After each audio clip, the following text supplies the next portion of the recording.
More than 1,000 people in Mozambique's Cabo Delgado region who had been internally displaced by insurgency have been successfully returned to their homes. The Rwandan Defence Force says that the local refugees have been moved from the Quitunda camp and are now back in Palma to rebuild their lives. Nearly 1 million people have been displaced due to IS-linked terrorism since 2017. The RDF joined Mozambican soldiers in a mission to stabilise the area. In its fourth year of tyranny, the IS-linked insurgency proved too much for the Mozambican government and Defence Force. In March, insurgents attacked the coastal town of Palma again, this time beheading 12 foreign nationals and killing dozens, including a KwaZulu-Natal man. The regional bloc SADC became even more concerned and deliberated on sending its troops to assist. Mozambique had also requested assistance from Rwanda. In July, 1,000 Rwandan Defence Force soldiers were deployed to the country. Well, to tell us a little bit more about that, we're now joined via Zoom by the Rwandan Defence Force spokesperson, Colonel Ronald Rwivanga. Thank you so much indeed for joining us and welcome to the program. Thank you very much, Peter. All right, so it's mission accomplished. So far, so good in your mission in Mozambique.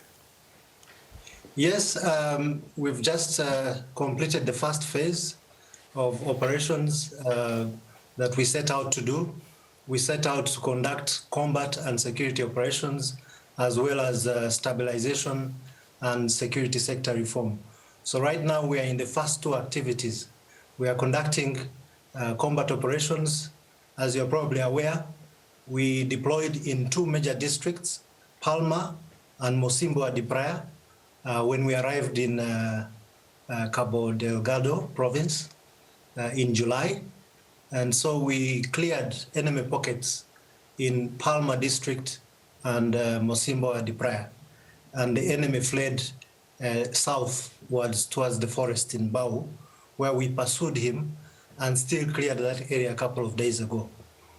Meanwhile, our forces, as well as the Mozambican forces, are now trying to repatriate internally displaced persons from camps back to their homes. For the last 2 days, we have actually repatriated more than 1,250 persons from Quitunda camp to their homes in Palma. Just yesterday, we also repatriated others from Patakua camp to Manjane village.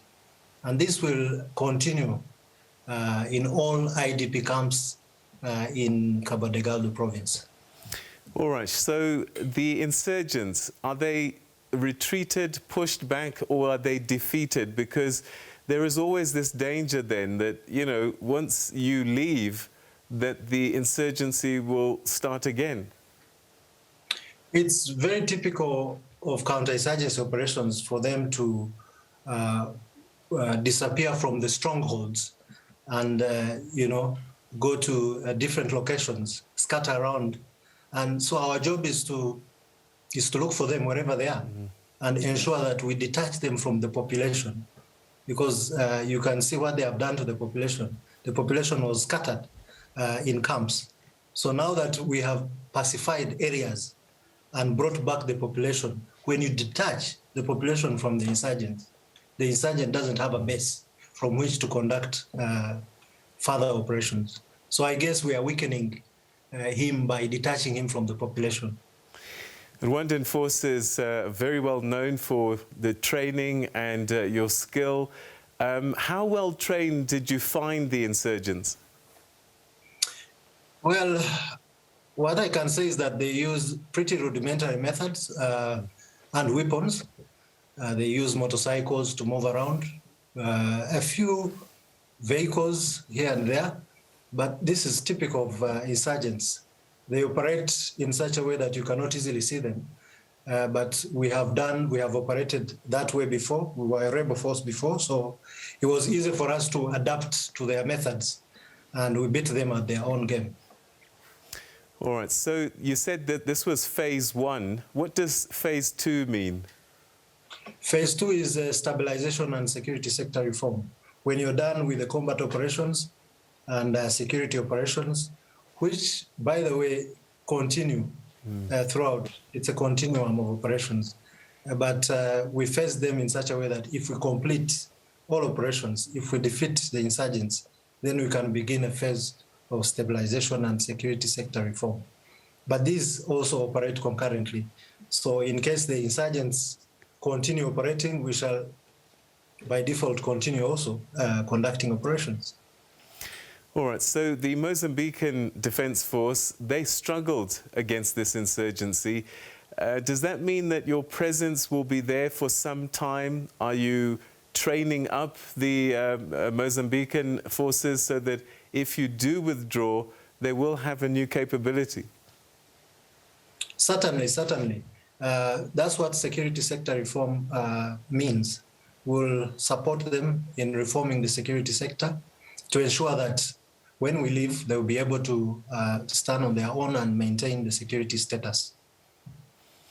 So we know that Cabo Delgado, particularly the area around Palma, is potentially an area where great industry is planned.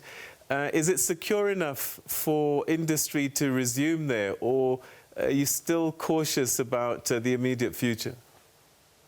We are definitely cautious, and that's why we have maintained security operations. We need to be vigilant to ensure that they don't come back. And one of the things we are going to do, of course, is to bring back civilians, the population, to their homes so that activities, economic activities, begin to operate once again. So that's our target. The fact that everything operates as normal is a good sign, and I think if we maintain the situation, then we'll probably manage the aftermath. Do you have any idea how big the insurgent forces are? Have you been able to get any intelligence about just how big the threat is? It's very difficult to estimate the exact number of insurgents. They operate in small groups. They are scattered in different locations. They attack in small batches. So it's very difficult to make an estimate of the overall total. But they are in hundreds, because the last few attacks that they did, they operated in hundreds. So they are still quite a significant number. Have you been able to capture any of these insurgents and perhaps gather some intelligence about the operation and what they're doing and why they're doing it? Yes, we have, but I'm not privy to discuss anything to do with what we got from them. Okay. But you're confident that the information that you have will make sure that your operation will continue to see people being repatriated and the area continue to be stable? That's correct. That's correct. All right. Are you going to be deploying any more for the soldiers, or is this number going to start to reduce over time? No, the number will remain as it is for now, because we are maintaining operations and we don't see any gaps in whatever we're doing. So it will remain the way it is until we see the need to adjust the numbers. All right. And how have you been working with the Mozambican authorities? Because the SADC forces are also supposed to be part of this equation. How does it all work? Well, we're working pretty well with the Mozambican forces. They provide very good intelligence. They're working close with us everywhere we go. And it's very important for that synergy to be there. So we are doing very well with them. All right. There was one last question I need to ask, and that's to do with the DRC, actually. We've just been speaking to a journalist who knows the area quite well, and he is adamant that Rwandan forces are in the area and are part of some of the insurgency, if I can call it that. Do you have any forces on the ground in eastern DRC? No, we don't. All right. We don't have. And you've not been involved at all in any kind of actions in that part of the world? Not lately. Okay. All right. Thank you very, very much indeed for clearing that up. Thanks for joining us. Thank you very much, Peter. All right. That's the Rwandan Forces spokesperson talking about the mission in Mozambique, which seems to be running very successfully as we've started to see citizens being repatriated to areas that they had fled from.